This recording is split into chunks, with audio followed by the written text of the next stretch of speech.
Estamos de volta com o seu Filosofando, hoje refletindo com você os caminhos da fé através da razão. Nesta infinita jornada, fé e razão, ora se mesclam, ora se afastam, ora se digladiam nas mãos humanas, buscando cada qual o seu caminho, até se encontrarem nas mentes e corações humanos, uma vez que de forma conceitual jamais se distanciaram mutuamente, pois que resultantes de uma mesma construção evolutiva. A fé, segundo um autor, é um candeeiro de luz a iluminar a razão. Segundo ele, é uma bússola infalível a conduzir o pensamento às alturas do seu próprio conhecimento e do universo que o circunda. Fé, portanto, transcende o aqui e o agora, alça voo fulgurante em busca do mais alto, pois para lá nos destinamos. A razão é o ponto de equilíbrio a sinalizar a perfeita sintonia com a consciência cósmica. E quando lá chegarmos, habitantes que somos de mundos mais felizes, que seremos, na verdade, não é? Diga-se de realizações existenciais, olharemos os mundos mais atrasados pelas quais passamos como instâncias infinitamente pequenas diante da eternidade que nos aguarda.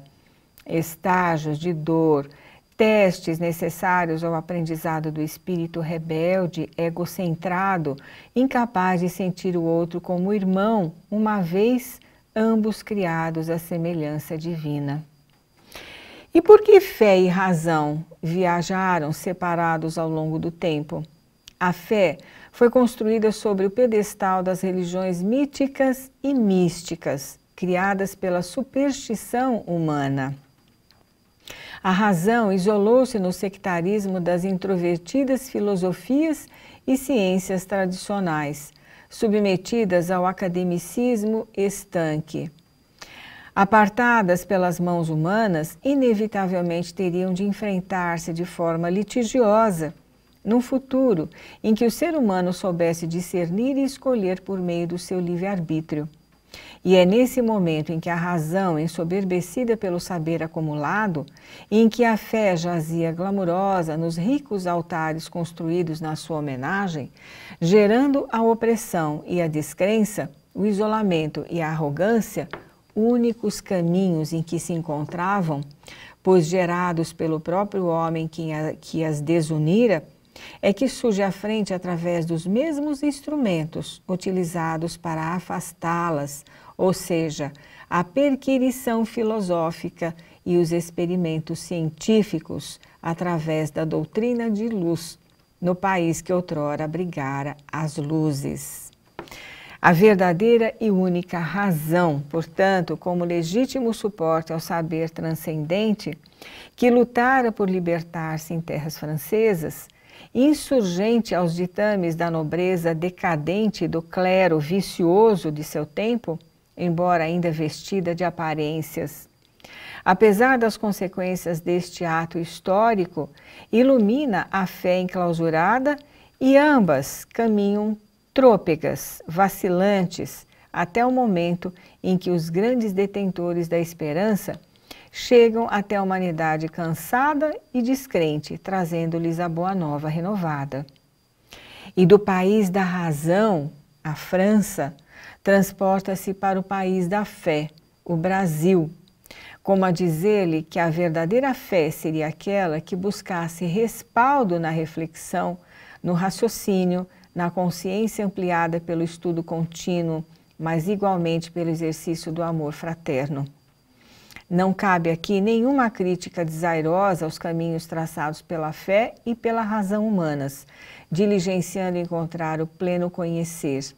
Foram momentos necessários até a madureza do espírito, até que este tivesse condições de ver, ouvir e sentir a realidade que o circunda e que jaz oculta nele própria.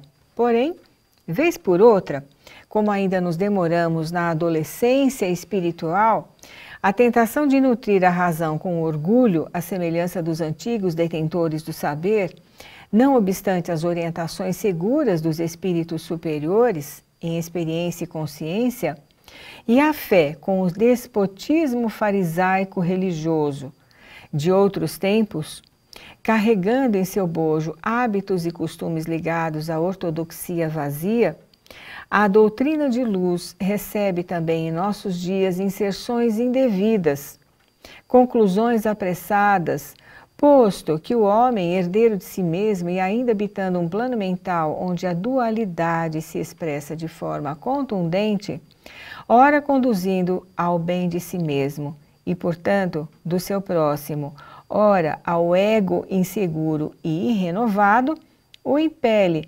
atavicamente ao seu próprio primitivismo e o nutre de emoções não trabalhadas, já que não trazidas à própria reflexão, ainda que não se conscientizou de que o Espiritismo é, a bem da verdade, a oportunidade sublime que o conduzirá a planos mais elevados da existência.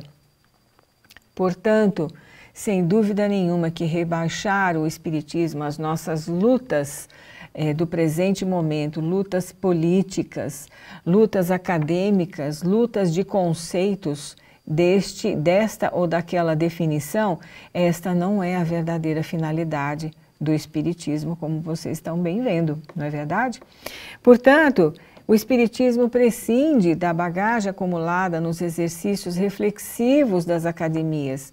Estes são como rascunhos que servem como ensaios do verdadeiro texto, ou desenhos como moldes à verdadeira escultura, ou ainda esboços que servirão ao desenvolvimento da verdadeira partitura, todos aspirando aos originais efetivos e realizadores que não jazem aqui no plano da Terra. O Espiritismo, síntese disto tudo, permanece aguardando que as nossas vivências impactantes e sofridas despertem-nos de nossa própria letargia ou nos situem responsavelmente no contexto universal. Fé e razão, luz e bússola são manifestas em todo o composto doutrinário. No Livro dos Espíritos, como livro-chave, os caminhos para o desdobramento dos demais livros estão indicados e, como tal, foram produzidos através da reflexão de um ser em si mesmo realizado, Allan Kardec, pela inspiração e mestria dos espíritos condutores desta humanidade. Ali estão os indicativos para a continuidade da obra. Em O Livro dos Médios, a seriedade dos mecanismos de pesquisa dispostos ao pesquisador consciente e despojado, tal como Kepler, reconhecendo a verdade acima de quaisquer opiniões científicas pessoais, pois o saber não tem dono. Em O Evangelho segundo o Espiritismo, a ética cósmica de Jesus, despojada das crenças e das intensas manobras por minimizá-la, ao usufruto dos hábitos igrejeiros, conduz hoje o ser humano a viver eticamente em qualquer ramo de atuação onde a sua existência se dê, preservando e conduzindo ao exercício de sentimentos e atitudes dignas com relação a si próprio e ao outro. Ética vem acompanhada de amor, de firmeza, de constância no bem, sem hesitação nem omissão. Em A Gênese, a grande luz se transforma na lógica da criação. E podemos então acessar a harmonia e o equilíbrio latentes na natureza, aguardando serem descobertas sem convencionalismos delituosos. Em obras póstumas, o trabalho operoso do trabalhador Allan Kardec, que acima de tudo soube respeitar e preservar as informações recebidas de outra dimensão, dimensão das luzes, e que intuitivamente sabia serem condutoras para a fase final da formação do caráter humano, disperso em si mesmo, preso às falácias, gerando sofrimento atrás de sofrimento, ignorante de como atuam as leis divinas, ao mesmo tempo vítima e algoz de si mesmo. Portanto, a fé espírita, como um grão de mostarda, contém a potência da criação em si mesma.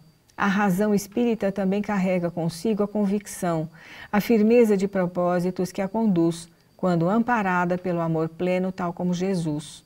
Vede Jesus, dizem os Espíritos na questão 625 do Livro dos Espíritos. Ele é o nosso modelo.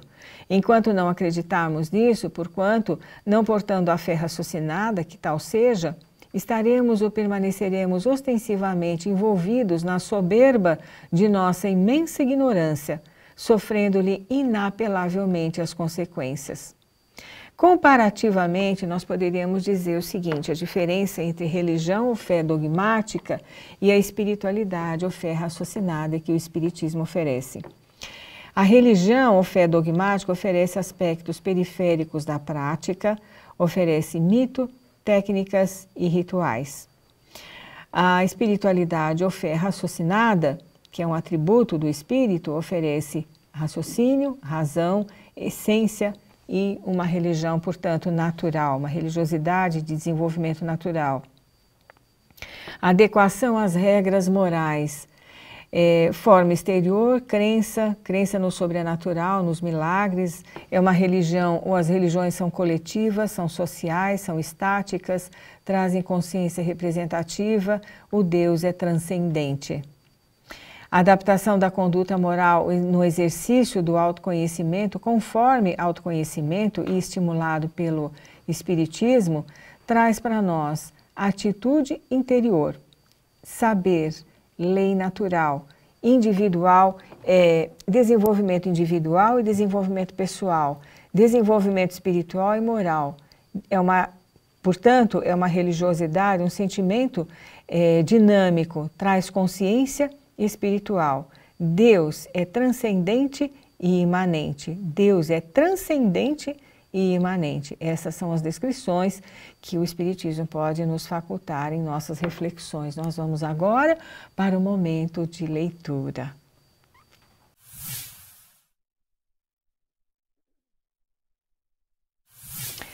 Em nosso Evangelho segundo o Espiritismo, no capítulo A Fé Transporta Montanhas, nós vamos citar somente um pedaço a você, uma parte desse capítulo tão rico de fatores que enobrecem a nossa fé, a nossa razão, mas ao mesmo tempo nos incentivam a confiar em Deus e nos espíritos superiores, em Jesus. Item 12, a fé humana e a fé divina. A fé é humana ou divina conforme o homem aplica suas faculdades à satisfação das necessidades terrenas ou das suas aspirações celestiais e futuras. A fé é humana e divina. Se todos os encarnados se achassem bem persuadidos da força que em si trazem e se quisessem pôr a vontade a serviço dessa força, seriam capazes de realizar o que até hoje eles chamaram prodígios, e que, no entanto, não passa de um desenvolvimento das faculdades humanas. Até o presente, a fé não foi compreendida senão pelo lado religioso, porque o Cristo não que a exalçou como poderosa alavanca e porque o tem considerado apenas como chefe de uma religião. Entretanto, Jesus, que operou milagres materiais, mostrou por esses mesmos milagres o que pode o homem quando tem fé, isto é, a vontade de querer, e a certeza de que essa vontade pode obter satisfação. Também os apóstolos não operaram milagres seguindo o exemplo? Ora, que eram esses milagres senão efeitos naturais cujas causas os homens de então desconheciam, mas que hoje, em grande parte, se explicam através do estudo do Espiritismo e se tornarão completamente compreensíveis. A fé transporta montanhas, o Evangelho segundo o Espiritismo.